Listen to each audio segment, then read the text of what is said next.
बीडमधील मसाजोगचे सरपंच संतोष देशमुख यांची हत्या होऊन आज 18 दिवस पूर्ण होत आहेत. या घटनेमधील 7 लोकांवरती एफआयआर दाखल केलाय.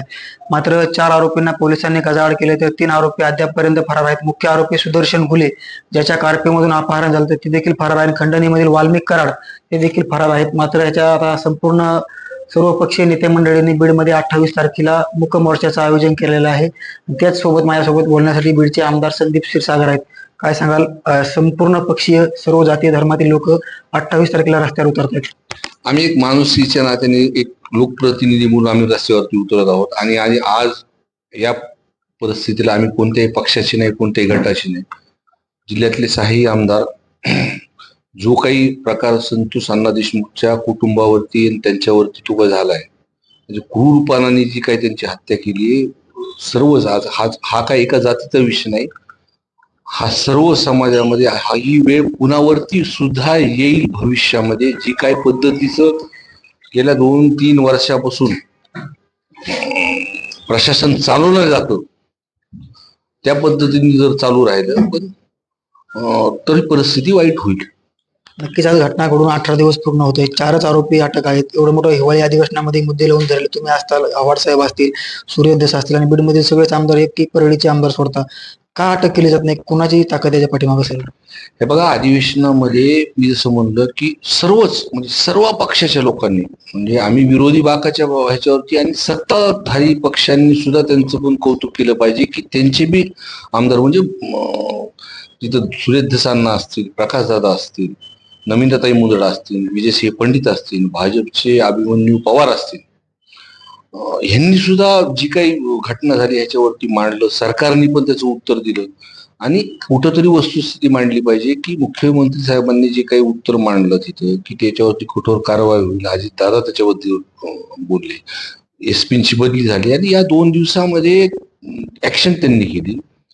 आरोपी तपास व्यवस्थित चालू आहे. आम्ही लोकप्रतिनिधी नंतर विचारल्यानंतर ते आम्हाला पूर्णपणे दिसून येत आहे. 2 नंबरचे सगळे जे काय उद्योग जिल्ह्यामध्ये चालू होते ते बंद झाले. पण विषय कुठे येतो की वाल्मिक कराडावरती.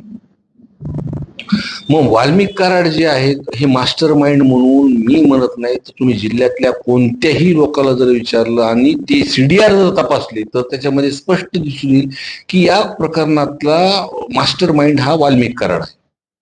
आणि धनंजय मुंडे साहेबांनीच बोलताना सांगितले, त्यांना प्रश्न विचारल्यानंतर, की ते माझे निकटवर्ती आहे. मग हे सगळं जिल्ह्याला माहिती. मग एक मंत्री महोदयांच्या जर कुणी निकटवर्तीय जर असलं तर त्याच्यामुळेच अटक होत नाहीये, हा माझाही आणि माझ्या जिल्ह्याच्या सर्व लोकांचा विषय झाला. राजकीय दबाव कुठेतरी पोलीस यंत्रणेवर. वाल्मिक कराड आलं की दबाव येतो.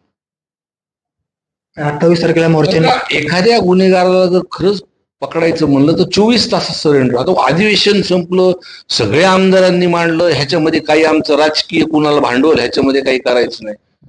28 तारखेला सर्व जातीपातीचे लोक ह्याच्यामध्ये सर्व उतरणार आहेत. आम्ही तर मतदारसंघात गाडी सुद्धा कुणाला लावली नाही, सर्व स्वयं सगळे लोक तिथं येणार आहेत. तिथे तरी सुद्धा अटक का होत नाही हा विषय.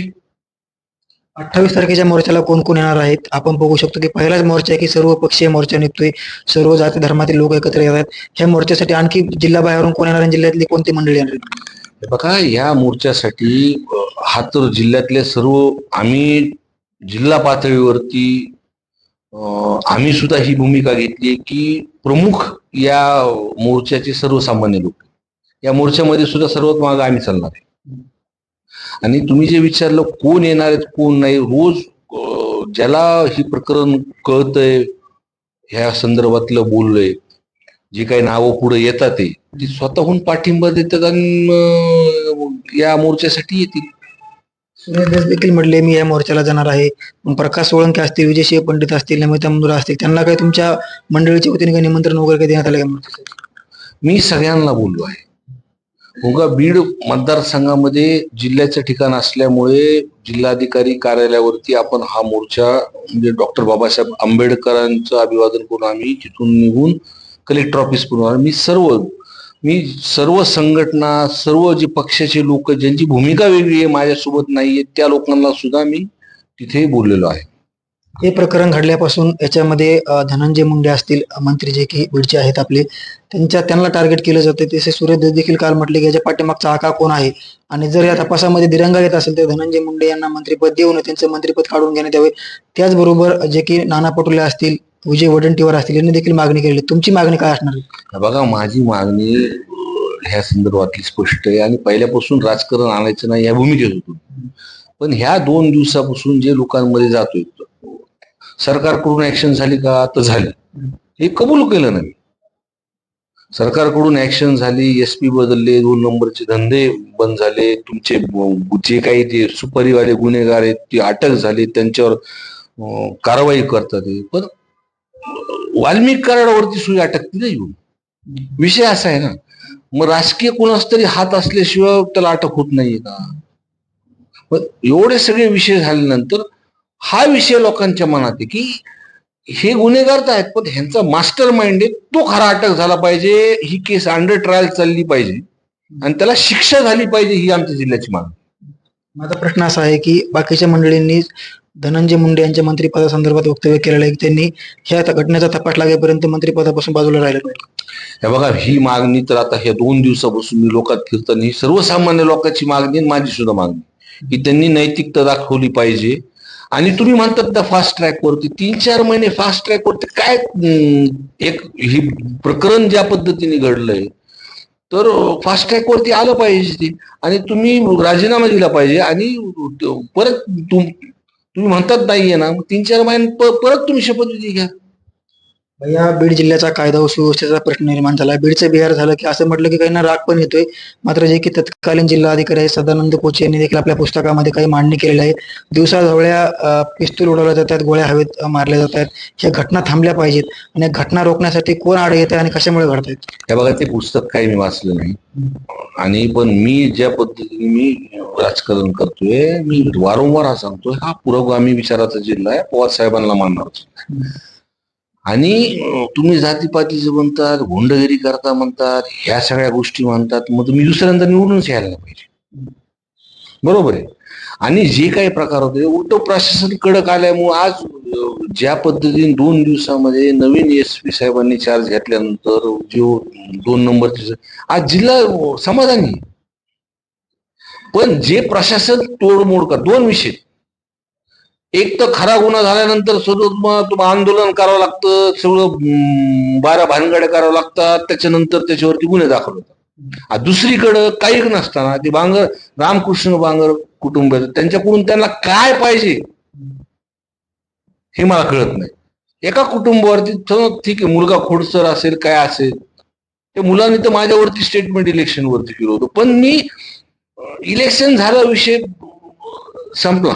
पण आता तर त्याच्यावरती 307 दाखल केला, त्याच्या आई वडील, तो त्याच्यावरती दुसरा अॅट्रॉसिटी दाखल केली, परत आई वडील मुलगा ह्यांच्यावरती 307, म्हणजे 2 307, एक अॅट्रॉसिटी. आई वडील 307 कशी करते? आणि एका महिन्यातच. बरं, ते सगळं कुटुंब सगळं सीडीआर पासून प्रशासनाला त्यांनी देऊन टाकलंय की आम्ही या ठिकाणी नव्हतो, आम्ही जिल्ह्यात नव्हतो, आम्ही बाहेर ठिकाणी होतो. त्यांच्याकडून असं काय पाहिजे? म्हणजे तुम्हाला एखादी गोष्ट आवडली, तुम्हाला एखादी गोष्ट पाहिजे, की असं तुम्ही म्हणजे प्रशासनाचा म्हणजे या पद्धतीने वापर करायचा आहे का? ह्या गोष्टीवरतून आम्ही चिडलेलो आहोत, जिल्हा सर्वसामान्य लोक चिडलेले आहेत. त्याच्यामुळं आमची पूर्णपणे मागणी ती आहे की त्यांनी ही नैतिकता दाखवावी, त्यांनी थांबावं, 2-3 महिन्यानंतर त्यांनी परत शपथविधी घ्यावं, अजून मोठं मंत्रिपद त्यांनी घ्यावं, पण हे निकाल लावून तुम्ही ते पद हे करा. सध्या नवीन पोलीस अधीक्षक नवनीत कामत आहेत, त्यांच्या कामावर तुम्ही समाधानी आहेत का? त्यांना चार्ज होण्यास 5 दिवस पूर्ण होत आहेत, म्हणावा तसा तपास घटनेचा केला जातोय का?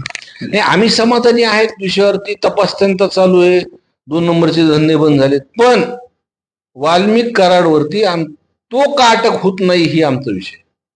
28 तारखेच्या मोर्चाच्या अनुषंगानं बीडमधील जनतेला काय आव्हान असणार आहे तुमचं? कशा पद्धतीने काय सांगा? नाही, मोर्चा आम्ही लोकांचे गेले एकदम शांतपणे चालणार आहे, आणि हा कोणता एका समाजाचा मोर्चा नाही, सर्व समाजाची लोक या मोर्चामध्ये सहभागी होणार आहेत आणि तुम्हाला लोकांची संख्या जी आहे त्या पद्धतीने तुमच्या लक्षात येईल की लोकांच्या मनात काय आहे. आणि लोकांना कुठं आपण गाडी देऊन हे काय करून आणत नाही. लोक स्वयंभू लोक या मोर्चासाठी येणार आहेत. किती वाजता मोर्चा येणार आहे? मोर्चाचं स्वरूप काय असणार? सकाळी 11 वाजता डॉक्टर बाबासाहेब आंबेडकरांना अभिवादन करून तिथून मोर्चा निघणार आहे. तिथून आपण कलेक्टर ऑफिसला तिथे जाऊन निवेदन देणार आहोत. नक्कीच हे होते बीडचे आमदार संदीप क्षीरसागर. आणि बीडच्या प्रकरणावरून जे मंत्री आहेत धनंजय मुंडे यांनी आपली नैतिकता दाखवून या प्रकरणाची जो सखोल चौकशी होत नाही तोपर्यंत त्यांनी मंत्रिपदापासून लांब राहिलं पाहिजे अशी देखील मागणी संदीप क्षीरसागर यांनी केलेली आहे. त्याच पद्धतीने बीडच्या मोर्चाला सर्व पक्षीय नेते मंडळी येणार त्यांना आम्ही आमंत्रित केलं आहे. या मोर्चामध्ये सर्व जाती धर्मांना सोबत घेऊन हा मोर्चा निघणार असल्याचं देखील संदीप क्षीरसागर यांनी स्पष्ट केलेलं आहे. मुंबई तकसाठी योगेश काशीद, बीड.